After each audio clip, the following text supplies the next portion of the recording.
শ্ৰীমন্ত শংকৰদেৱ কলাক্ষেত্ৰ সমাজ আৰু শ্ৰী শ্ৰী মাধৱদেৱ কলাক্ষেত্ৰ সমাজৰ উদ্যোগত ইয়াত যি গোৰ্খা জনগোষ্ঠীৰ মাজত সত্ৰীয়া সংস্কৃতিৰ প্ৰসাৰৰ কাৰণে যি কৰ্মশালা হৈছিলে ইয়াত আজি এই সামৰণি অনুষ্ঠানত উপস্থিত হৈ সঁচাকৈ বহুত ভাল লাগিছে।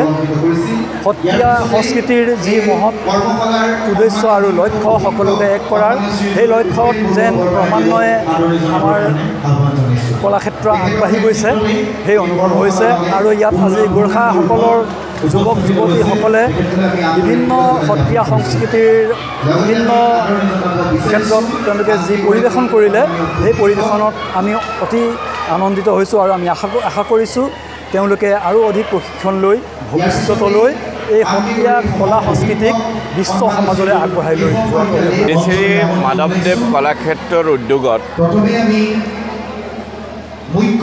পষেকীয়া সত্ৰীয়া সংগীত আৰু অংকীয়া ভাওনাৰ প্ৰশিক্ষণ বৰনাৰায়ণপুৰৰ জনগোষ্ঠীসমূহৰ মাজত আয়োজন কৰা হৈছিল গ্ৰীষ্মকালী বন্ধ।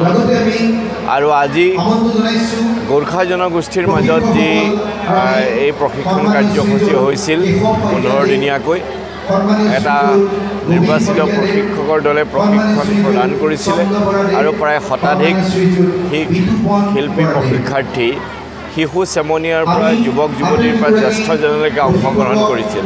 আৰু আজি আমি দেখিবলৈ পালোঁ তেওঁলোকে অতি সুন্দৰভাৱে বৰগীতৰ পৰা নৃত্যৰ পৰা ভাওনালৈকে ইমান সুন্দৰকৈ তেওঁলোকে পৰিৱেশন কৰিছে।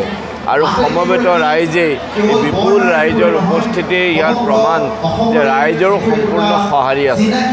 আমি শ্ৰী শ্ৰী মাধৱদেৱ কলাক্ষেত্ৰৰ